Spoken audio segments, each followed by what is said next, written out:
Sud Soir. Bonsoir, 18h dans nos studios, la même heure au Cap Manuel et à Dakateli, c'est dans le Kédougou. Merci de suivre Sud Soir. Le leader de l'ex-parti PASTEF à la prison de Cap Manuel, le transfèrement de Ousmane Sonko a eu lieu hier lundi. Son état de santé n'est plus alarmant. Pour une présidentielle inclusive et libre, le F24, préoccupé par la situation dans le pays, mobilise situation politico-socio-économique qui inquiète également le secrétaire général du GRADEC, Babacar Fall, tire la sonnette d'alarme dans ce journal. Tournée économique du chef de l'État, le président Macky Sall, à Dakateli pour l'inauguration du tronçon Kédougou-Salémata. Boubacar Tamba sera en direct dans cette édition qui s'intéresse à la célébration ce 14 novembre de la journée mondiale du diabète. L'ASAD fait focus sur la mobilisation des ressources pour une prise en charge correcte des diabétiques et prône la prévention ainsi que la sensibilisation.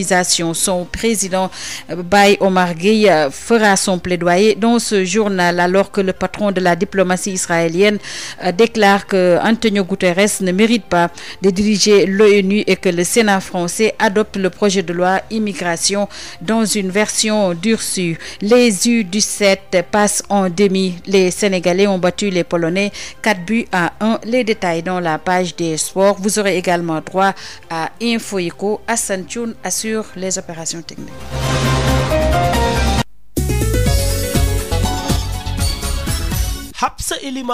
Bonsoir et bienvenue. Le maire de Ziguinchor, Ousmane Sonko, transféré à la prison du Cap Manuel depuis hier soir. Le leader de l'ex-parti PASTEF est de retour donc en prison. Sa situation sanitaire est jugée stable.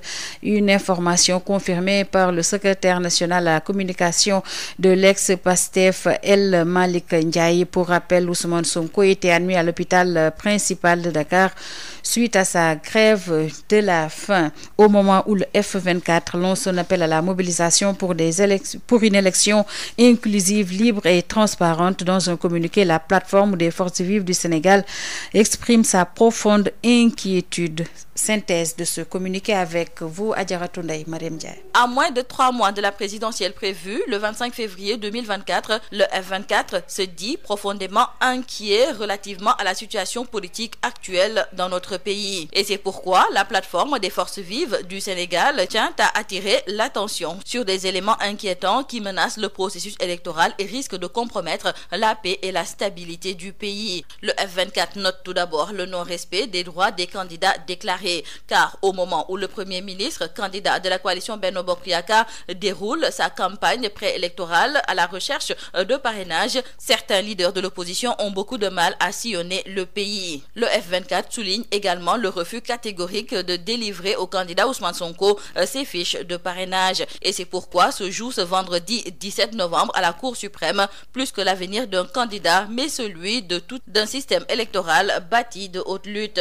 Ensuite, le F24 a dénoncé le décret de nomination de la Commission électorale nationale autonome en violation flagrante de la loi régissant cette institution. Et la plateforme trouve que par ce décret, le président change les arbitres du jeu électoral, les empêche d'exécuter une décision favorable à l'adversaire de son candidat et installe 2 de ses camarades de parti en montrant à la face du monde que force doit rester à sa volonté. Ensuite, toujours dans le communiqué, le F24 dénonce également le cavalier seul de l'exécutif dans la prise des décisions affectant l'organisation des élections, qui est un indicateur de la volonté du président à en imposer à tous et à se donner un 3e mandat par procuration. Et c'est dans ce sens que le F24 interpelle la communauté internationale et l'invite à éviter toute complicité active ou passive face aux dérives dictatoriales, aux violations des droits de l'homme et à soutenir les efforts en faveur d'une élection présidentielle inclusive et transparente en 2024. Et par rapport à la proposition du chef de l'État français Emmanuel Macron de le nommer au poste d'envoyé spécial du Pacte de Paris pour la planète et les peuples, le F24 précise à l'attention du président Macky Sall que la reconnaissance et la récompense de son action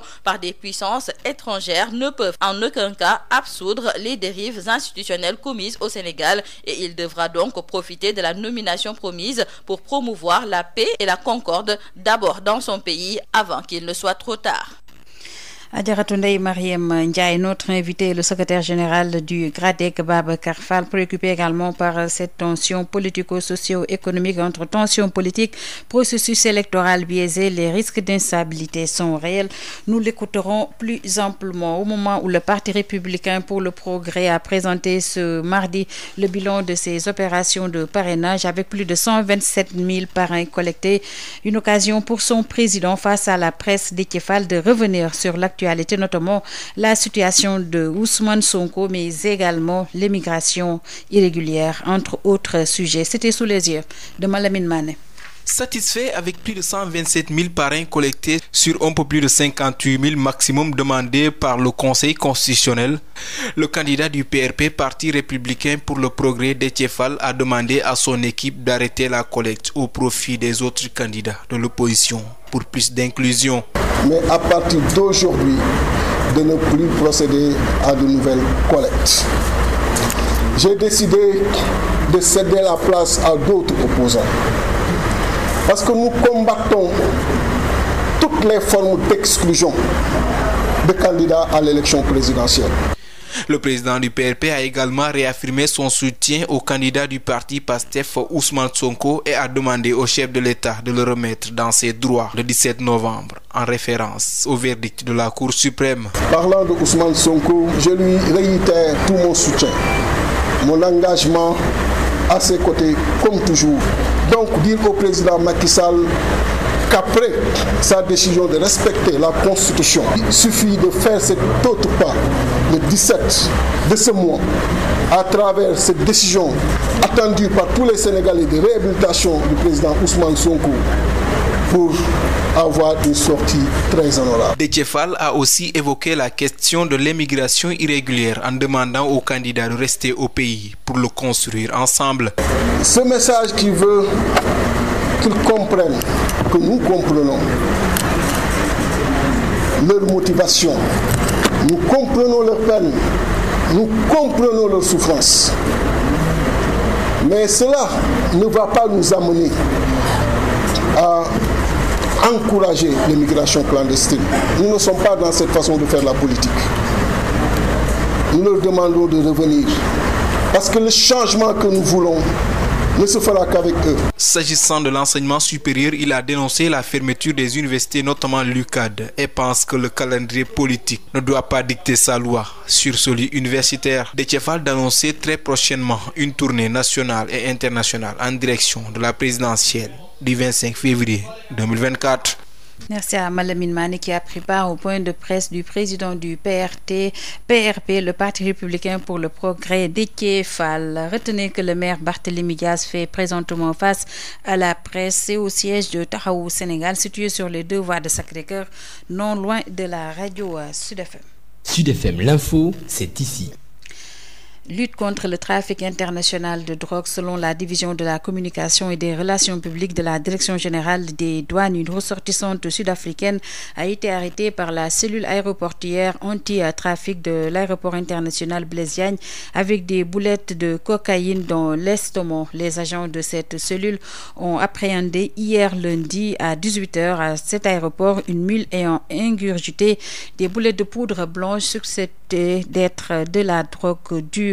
La dite mule est une dame de nationalité sud-africaine arrivée à Dakar à bord d'un vol d'une compagnie aérienne étrangère en provenance de Addis Abeba. Et toujours d'après la division de la communication et des relations publiques des douanes, le scanner effectué par le médecin de garde a permis de constater la présence de boulettes dans l'estomac de cette mule. Et selon ses déclarations, elle en aurait ingurgité 100 entre son admission à l'hôpital le lundi et ce mardi à 17h. La dame a eu à expulser 92 boulettes testées positives à la cocaïne par le laboratoire national d'analyse des drogues de la police technique et scientifique. Elle est toujours en surveillance à l'hôpital principal de Dakar. La division de la communication des relations publiques de rappeler que l'enquête et la procédure suivent leur cours en parfaite synergie d'action avec la direction de l'Office central de répression du trafic illicite des stupéfiants et en rapport avec le parquet de Mbour. Place à présent à la tournée économique du chef de l'État, le chef de l'État Macky Sall, qui a lancé les travaux d'aménagement du tronçon Bembou à Sabodola. Il a également posé la première pierre de la grande mosquée de Kédougou et sans plus tarder, nous nous rendons à Dakateli en plein dans le Kédougou. C'est pour y retrouver Boubacar Tamba. Boubacar, bonsoir. Voilà, Boubacar, donc une foule nombreuse attendait le chef de l'État. Est-il sur place? Il est arrivé il y a juste une dizaine de minutes. Le président Macky Sall s'est payé un bain de foule. Il y a eu un monde vraiment fou qui est arrivé ici à Dakateli, dans la commune de Dakateli, et précisément dans le village de Darussalam pour accueillir le chef de l'État. Donc après ce bain de foule, il y a eu des prestations culturelles pour montrer un peu la joie des populations de la contrée. Ces populations qui nous ont confié à avoir souffert de très longues années sur ce tronçon Kédougou-Salémata, long d'environ 80 km et pour lequel elle faisait environ 5 heures de temps. Et que maintenant, en 45 minutes, ces populations devront faire ce trajet. Donc le chef de l'État est arrivé, il va inaugurer ce tronçon, cette route Salémata Kédougou, et en même temps lancer les travaux de la dorsale électrique Bandafassi à Salémata, donc sur un linéaire de 69 km. Au préalable, le chef de l'État a inauguré ce matin, a lancé les travaux de l'axe Bembou-Sabodala. Cet axe des travaux prioritaires vont être réalisés, notamment concernant la traversée des villages qui se trouvent entre Bembou et Sabodala, donc Massa, Mandankoli, Khosanto, Mamakhono jusqu'à Sabodala, ce qui fait susciter quelques grincements dedans du côté des populations qui diront souhaiter voir la réalisation complète de cette route, non pas pour pareil au plus urgent, comme l'a dit le chef de l'État, en posant ces traversées. Les populations mettent sur la balance des arguments selon lesquels cette route a une importance économique avérée parce que justement Sabodala abrite une unité industrielle d'exploitation d'or. Donc cette compagnie, diront ces populations, a payé à l'État du Sénégal en 2021-2022 près de 85 milliards de francs de CFA en taxes.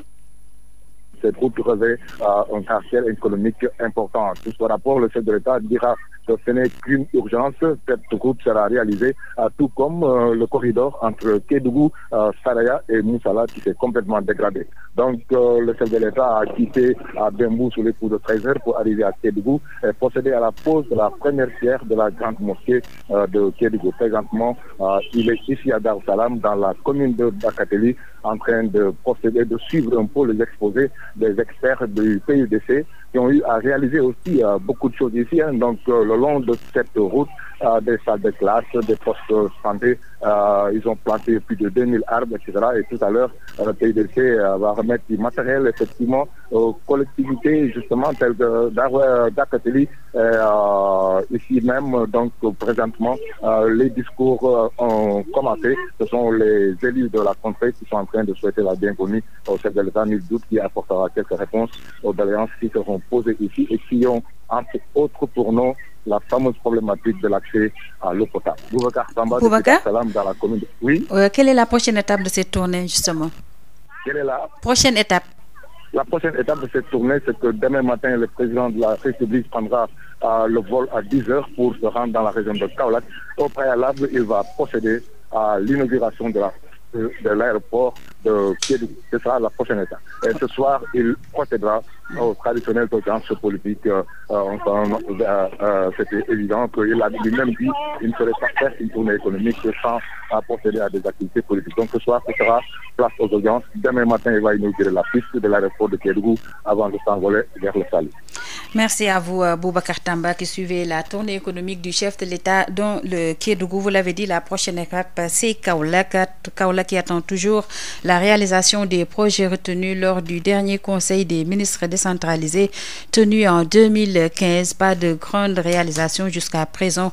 La réhabilitation du port de Kaolack, toujours pas une réalité. Le point, c'était avec Biram Ndiaye. Vous l'avez écouté dans nos précédentes éditions. À Sédhiou, ces engagements pris lors du Conseil des ministres du 1er mars dernier sont toujours au point mort.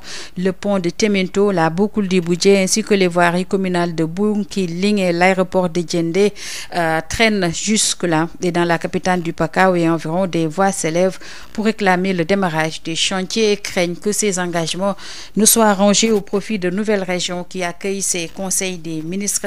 État des lieux avec vous, Moussa Dramé. Le Conseil des ministres décentralisé à Sédhiou le 1er mars dernier avait stabilisé la réalisation de 18 axes majeurs avec un accent particulier sur le désenclavement de la région. Ainsi a été décidé la construction du pont de Temento, déjà baptisé Balamoussa Dafé, la boucle du Budget, l'aménagement en pavé de la voirie communale de Bounkiling, Goudamp, Marsassoum et Sédhiou, ainsi que la route en bitume Saré Alkaline Diamakuta. Au sujet de la mobilité toujours, les travaux d'élargissement et de construction de l'aéroport de Djendé bougent à pas de caméléon. Parmi les décisions majeures figure aussi la construction d'une sphère administrative dont la pose de la première pierre a été faite dans l'arrière-cour de la préfecture, mais depuis par l'ombre d'une brique sur le site. L'inquiétude commence déjà à gagner les esprits avec d'autres conseils des ministres décentralisés ailleurs et sans que les engagements pris à Sédhiou ne connaissent un début de mise en œuvre. On peut faire les conseils ailleurs, mais au moins les engagements pris au niveau de la région, vraiment, on souhaiterait vraiment que ces engagements vraiment soient respectés. Il faut que l'État respecte les engagements déjà de Sédhiou. N'empêche qu'on tienne d'autres conseils décentralisés ailleurs dans les autres régions. Oui, ça nous inquiète et c'est pas normal. Parce qu'il était passé ici l'année dernière et il nous a permis beaucoup de choses, mais il y a des choses jusqu'à présent on n'a pas encore vu. Donc si on a déplacé ça pour aller à Kédougou ou bien quelque part, donc je crois que ce qu'on a dit ici, on doit régler ça d'abord. Ici à Sédhiou, on a beaucoup de manquements. Outre ces engagements, les populations de la région de Sédhiou sollicitent l'implantation des unités de transformation et de conditionnement des fruits et autres produits de cru et créer une chaîne de valeur à même de réduire les trappes de pauvreté et les vagues de migration irrégulière. Ici, les attentes sont nombreuses et la demande pressante pour abréger le calvaire des populations d'une région qui dispose d'un fort potentiel naturel mais dont l'inexploitation l'installe au rang de collectivité la plus pauvre tel un homme affamé assis sur un tas de blé. Moussa Dramé, Sédhiou, Sud FM. Moussa Diourbel, les engagements, projets et programmes retenus lors du Conseil interministériel de 2012 ont été réalisés à hauteur de 88% avec un taux d'exécution financière de 78% et sur les 59 engagements, 32 ont été réalisés. Le point avec Adam Ndiaye. Les décisions prises lors du Conseil des ministres décentralisé de Diourbel en 2012 ont été exécutés à hauteur d'un taux physique d'exécution de 88%. Sur les 39 engagements, projets et programmes retenus, il y a eu 32 qui ont été réalisés et 20 en cours de réalisation. Le coût global des investissements tourne autour de 209 milliards et plus de 164 milliards. 689 millions ont été réalisés, soit un taux d'exécution financière de 78%. Les secteurs non réalisés touchent le commerce, le transport aérien, dont la construction de l'aéroport international de Touba. En ce qui concerne le secteur de l'hydraulique, il y a le projet de transfert d'eau de Touba-Bogo à Touba, mais aussi au plan sécuritaire, la construction de la caserne des sapeurs-pompiers de Bambé. Sur le terrain, les populations attendent avec impatience la satisfaction de leurs préoccupations qui tournent autour du bitumage de la voirie urbaine. Pour rappel, la plus grande difficulté réside sur le fait que le volume des investissements dépasse le montant avancé car il y a une indisponibilité des données dans certains domaines. Diourbel, Sud FM, Adam Ndiaye. Après Diourbel, faisons cap sur Ziguinchor pour parler toujours de ces engagements de l'État. 360 milliards de fonds CFA avaient été annoncés en 2012. La conférence territoriale tenue en février 2023 fait état d'une exécution à hauteur de 170 milliards de fonds CFA, des investissements qui n'ont pas réussi à vaincre l'enclavement et la précarité, surtout dans les zones rurales, dans le sud du pays. N'est-ce pas, Ben Michel Kanfoudé? 360 milliards de francs CFA, c'est l'enveloppe qui avait été annoncée pour la région de Ziguinchor à l'issue du Conseil des ministres décentralisé tenu dans la capitale du Sud il y a une dizaine d'années. Et selon les autorités administratives, 178 milliards de francs CFA ont été investis depuis lors, si l'on se fie à l'évaluation de la conférence territoriale tenue en février 2023. Ce montant englobe la réalisation de plusieurs axes routiers, notamment dans la ville de Ziguinchor, mais aussi la construction de la boucle du Blouf, la boucle boucle de Kalounaye en cours de réalisation, la construction d'infrastructures hydrauliques dans certaines zones rurales entre autres. Mais cette manne financière peine à se faire sentir, surtout dans la Casamance des profondeurs. Santhiaba Manjak, une des collectivités territoriales les plus meurtries par le conflit armé en Casamance, traîne toujours un enclavement endémique. Cette commune rurale, qui n'a même pas d'hôtel de ville, est presque coupée du reste de la région. Les villages en majorité sont sans électricité ni eau potable. Des tares que traînent d'autres communes comme Djibidjon et Kataba dans le département de Bignona et Boutoupa Kamarakunda dans le département de Ziguinchor. L'acquisition des bateaux Agen et Diambogne pour appuyer Aline Sitoé Diatta dans le désenclavement de la Casamance faisait partie de ces mesures, mais ces navires sont tous à l'arrêt depuis plusieurs mois à la grande désolation des populations de la région sud. Ben Michel Kanfoudi, Ziguinchor, sur FM. Michel, l'assainissement du secteur de la boulangerie, malgré la saisie de plus de 10 000 baguettes de pain par les services du ministère du Commerce, certains boutiquiers continuent de vendre du pain. Reportage Khadisen.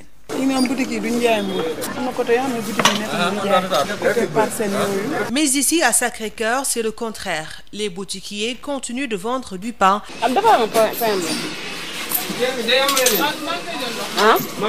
Selon eux, ils n'ont pas encore reçu une note officielle du ministère. Pour le moment, on essaye de vendre petit à petit parce que c'est dans ça qu'on gagne aussi. Pour écouter des informations vues au gouvernement, s'il y a eu des informations vues au gouvernement. loolu du ñu mën a arranger na benn yoon parce que ñu léegi dañuy xool bu fekkante ne léegi exemple fii nii xam nga koñ bi amul boulangerie déjà. waaw léegi bu fekkante ne amul ñuy jënd mburu il faut ñu déplacer wu dem si boulangerie xam nga loolu tamit day métti si ñu déjà day métti si ñu waaye day métti tamit si population bi. Cependant, ils envisagent d'installer des kiosques pour être conformes aux normes. Il y avait un kiosque ici, on envisage de ramener les kiosques et reprendre ça juste devant les boutiques, c'est mieux. Après ñun dañuy xool bu fekkante ne bu ñu amee taxe comme ça ñu samp ko fii jaay. kiosque waaw mooy ñuy arrangé ñun yëpp daal. boobaa tam di nga keneen ku koy jaay wala même nit ki boo koy jaay. non ñu ay ñaar lañ ay ñaar lañ boobaa day am ku nekk foofu am ku nekk si boutique bi. Pour rappel, plus de 10 000 baguettes de pain ainsi que des motos et chariots servant à les transporter ont été saisis par la direction du service régional de commerce dans le but de réglementer et d'assainir le circuit de distribution du pain, une des doléances de la Fédération des boulangers du Sénégal. Sud FM. Célébration de la journée mondiale du diabète ce 14 octobre, l'hôpital Abass Ndao a abrité la cérémonie ce mardi. Elle est placée sous le thème informer et améliorer l'accès aux soins. Un moment de plaidoyer pour le renforcement des ressources pour une meilleure prise en charge des malades. L'ASAD accentue la sensibilisation et met l'accent sur la prévention. Son président El Hadj Baye Omar Gueye réagit au micro de Babacar Samb. L'accent qu'on doit privilégier, c'est la prévention et la sensibilisation. La prévention et la sensibilisation pour ne pas attendre de développer des complications inhérentes à la maladie. C'est seulement et seulement si on relèvera le défi de la sensibilisation et de l'éducation. Et de ce point de vue, il y a des stratégies qui sont développées. Aujourd'hui, on doit utiliser le portable parce qu'on a un excellent taux de pénétration du portable pour faire passer les messages à travers ces canaux. L'autre problématique auquel sont confrontés les diabétiques, c'est la cherté de la prise en charge également. Vous savez, pour ce qui est du diabète de type 2, à côté du diabète, il y a un risque de développer d'autres pathologies qui sont des complications du diabète. Et ces complications, si la personne justement est atteinte, il devra faire face à un coût financier élevé à côté du régime alimentaire. Et là, vous consentez avec moi que l'accent doit être mis sur la prévention, de ne pas attendre l'installation des complications, mais surtout miser sur la prévention et la sensibilisation. La prévention, le premier élément, c'est d'abord se faire dépister pour connaître son statut. Est-ce que vous êtes diabétique ou vous ne l'êtes pas? Si vous êtes diabétique, à partir de ce moment, vous suivez les recommandations du corps médical, mais également adaptez votre régime alimentaire. L'un dans l'autre, nous sommes en mouvement dans des mutations profondes, mais gardons l'espoir que le diabétique est au centre de la problématique et doit être outillé. Et le combat qui c'est le combat contre l'ignorance. Parce que connaître, c'est pouvoir développer une prévention. Et quand on développe une prévention, là, on est dans la bonne dynamique. C'était El Hadj Baye Omar Gueye, le président de l'association en soutien aux diabétiques l'ASSAD, qui a donc tenu ses propos lors de la célébration de la journée mondiale de lutte contre le diabète à Ziguinchor. Les diabétiques fortement mobilisés ce matin dans les 2 grands hôpitaux de la région pour marquer cette journée sur fond de sensibilisation, dépistage et contrôle. Ignace Ndeye. La progression du diabète reste très inquiétante dans la région, une région où la maladie touche une bonne partie de la population. Même s'il est difficile aujourd'hui de disposer de statistiques exactes sur le diabète, la situation de la maladie dans la région préoccupe. Et lorsque le président régional de l'association de soutien et d'aide aux diabétiques de la région, Babacar Wade, évoque l'ampleur, c'est pour dire ceci. Le diabète aujourd'hui est en train de se répandre de manière très large au niveau de la région. Nous constatons aujourd'hui plus qu'avant un nombre important de diabétiques qui s'approchent des structures médicales. Et comme je le dis souvent, les diabétiques qui viennent se faire dépister, qui sont reconnus en tant que tels, représentent peut-être le tiers des diabétiques qui sont réellement dans cette région. Aujourd'hui, nous pouvons avancer un nombre important de diabétiques. On n'a pas les statistiques véritablement, mais aucun département, aucun village, aucune commune n'est épargnée par ce fléau-là. L'ampleur de cette maladie rend ainsi la prise en charge des malades très difficile dans la région. Et les raisons sont à chercher dans ces propos du président régional de l'ASSAD. Parce que nous avons l'hôpital régional principalement qui accueille les diabétiques pour un suivi vraiment assez pointu et assez adéquat au niveau de la prise en charge de cette maladie. Heureusement qu'aujourd'hui, il y a l'hôpital de la Paix qui ouvre un large département prise en charge des diabétiques au niveau de l'hôpital de la Paix. D'ailleurs, c'est dans ces 2 structures sanitaires, l'hôpital régional et l'hôpital de la Paix à Ziguinchor, que les diabétiques de la région déroulent les activités marquant la journée mondiale de lutte contre le diabète, sur fond de sensibilisation, de dépistage, de contrôle du diabète et de l'hypertension artérielle. Une forte mobilisation des diabétiques de la région ce matin, des diabétiques qui ont profité de cette journée ici pour lancer un appel sur fond de plaidoyer. Donc à ce niveau, nous avons toujours lancé un appel au gouvernement pour qu'il subventionne très fortement les médicaments pour la prise en charge du diabète, notamment l'insuline. L'insuline qui est très très chère. Ziguinchor, Ignace Ndeye, Sud FM.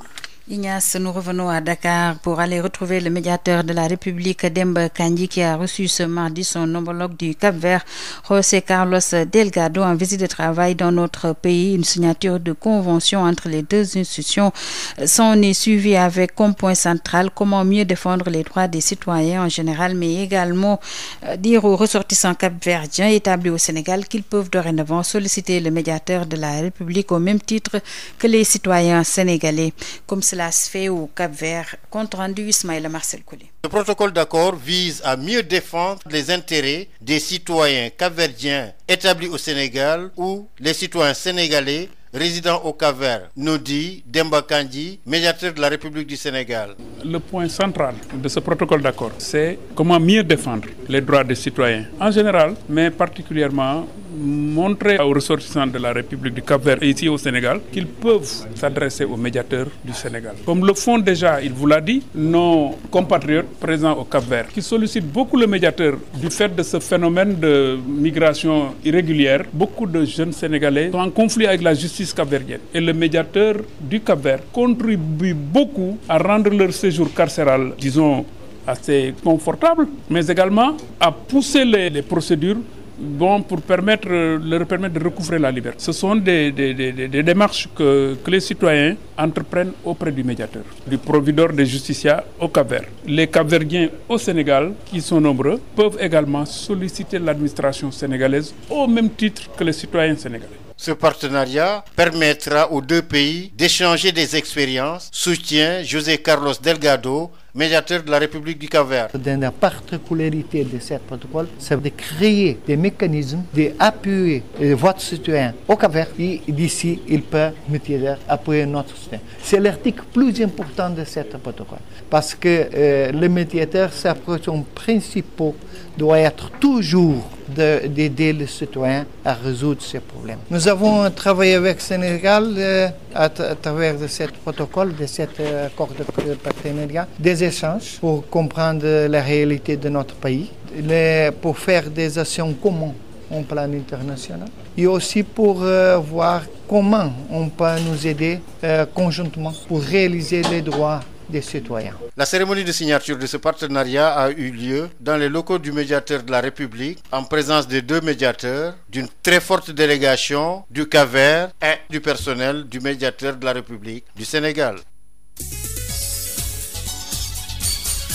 Sud International.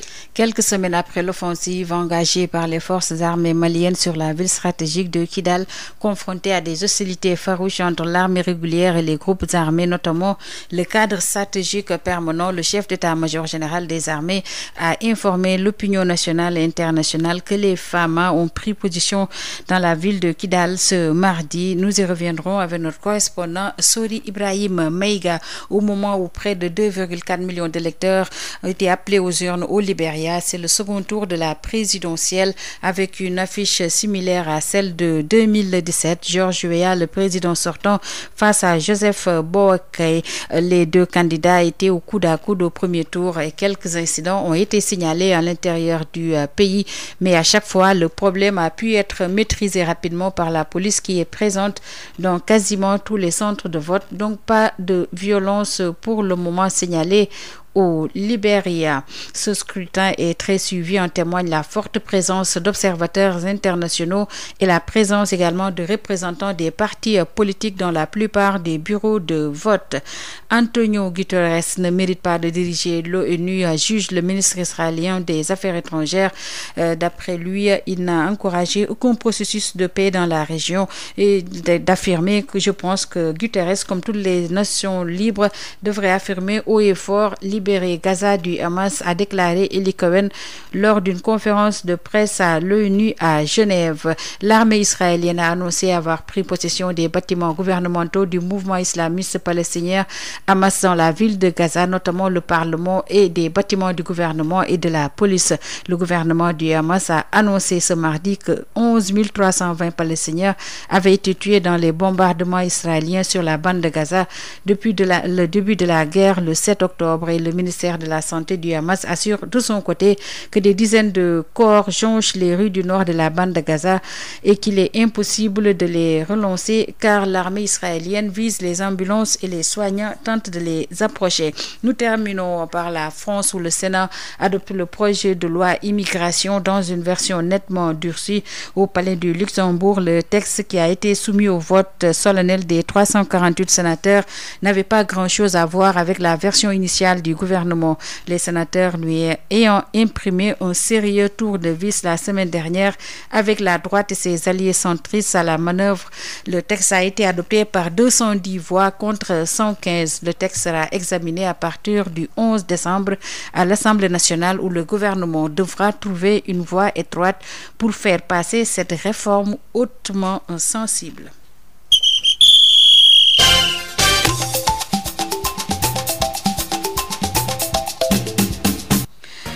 Mondial des moins de 17 ans, le Sénégal se qualifie pour les 8e de finale. Les poulains de Serigne Saliou Dia ont battu la Pologne sur la marque de 4-1 pour le compte de la deuxième journée de la compétition. Les Lionceaux ont tout simplement joué en équipe. Analyse du consultant Cheikh Omar Aïdara, joint par Odile Minkilan. Félicitations déjà aux Lionceaux qui ont à faire le match qu'il fallait pour se qualifier effectivement au prochain tour. Donc c'est le résultat de la préparation de Serigne Saliou Dia et Souleymane Diallo qui ont su peaufiner une très bonne liste après le tournoi de Turquie pour aborder cette Coupe du Monde des U17. Et je pense que le match ne reflète que la qualité de l'équipe que nous avons. Donc dans toutes les lignes en défense, on a de très bons joueurs. Au milieu de terrain, aujourd'hui avec Djong, Dorival, très costaud dans la récupération et dans la relance du jeu. Sur les côtés en haut, on a Amara Diouf d'un côté et Yaya Djemé qui a fait un excellent match dans son couloir aussi. Je pense que ça permet une coordination entre les trois lignes, ce qui fait qu'on a une équipe quand même qui est solidaire, qui tactiquement est présente et que voilà, donc ils se succèdent dans les rôles. Il y a moins donc d'individualité dans le jeu et c'est le résultat. Si vous avez une équipe collective où tout le monde essaie d'être au service de l'autre, on finit toujours par marquer des buts et par gêner l'adversaire. On avait une équipe polonaise quand même bien en place. Individuellement, c'est des joueurs très techniques. Mais c'est le collectif sénégalais qui a pris le dessus. Donc je pense que c'est un très bon résultat, des buts marqués, c'est intéressant parce que ça fait partie de ce qu'on attend de cette équipe-là. Il faut marquer quand il le faut. Et après, il y a un tour à venir où on fera face à des équipes de très haute qualité. Mais je pense que ce sera un autre tournoi. Les joueurs seront préparés à cet effet. Le troisième match, certainement, sera un match de formalité. Mais après ce match-là, il va falloir qu'on se concentre sur le second tour où le Sénégal sera opposé éventuellement à de très grandes équipes. Comme quoi, il sera question de revoir maintenant qu'est-ce qu'on pourra faire pour effectivement passer ce cap-là. Parce que c'est un cap où il sera question de match couperé. Et ça demande non seulement un bon esprit collectif, mais aussi un bon état d'esprit sur le plan psychologique pour pouvoir effectivement gérer ces matchs. Ça demande une certaine gestion. Je pense que le coach est bien outillé avec tout le staff technique pour pouvoir préparer ces éventualités. Mais c'est parti pour l'équipe sénégalaise qui peut arriver jusqu'en demi-finale.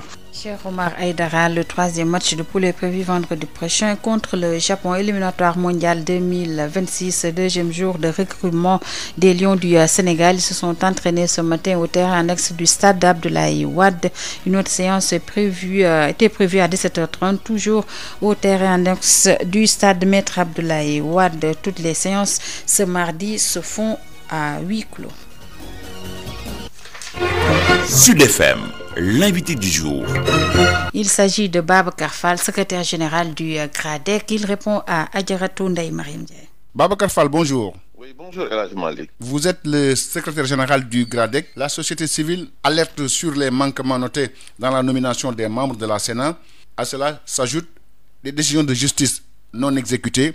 Y a-t-il des craintes dans le processus électoral aujourd'hui?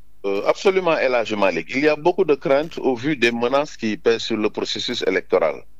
Alors, au regard de vous venez de dire par rapport à la Sénat, du point de vue de la loi électorale, elle est chargée du contrôle et de la supervision du processus électoral, d'amont en aval. Donc, elle est présente à toutes les étapes du processus électoral.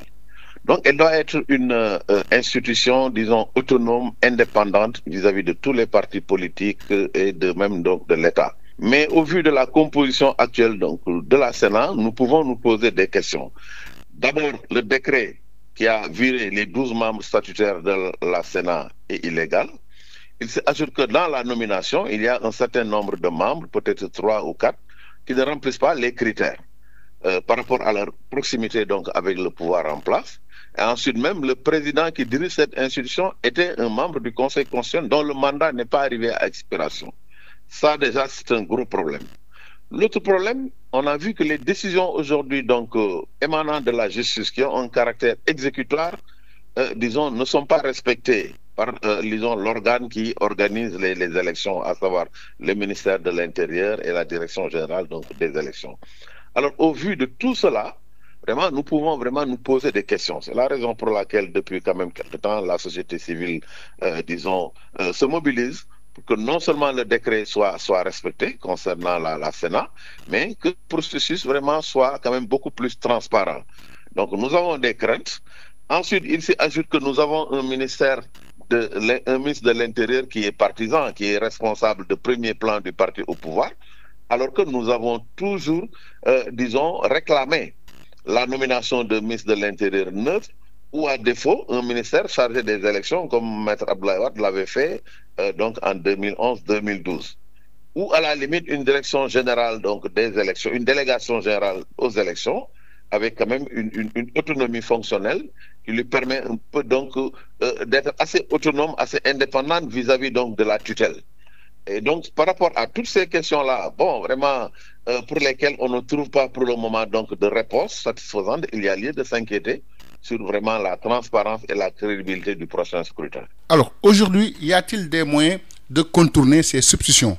Des moyens, je n'en vois pas. C'est-à-dire qu'aujourd'hui, il aurait fallu peut-être qu'il puisse y avoir un processus de dialogue entre le pouvoir et l'opposition. Mais en ce moment, je pense que, comme disent les Wolofs, mais un dialogue pour moi franc et inclusif aurait pu quand même permettre de régler ces questions.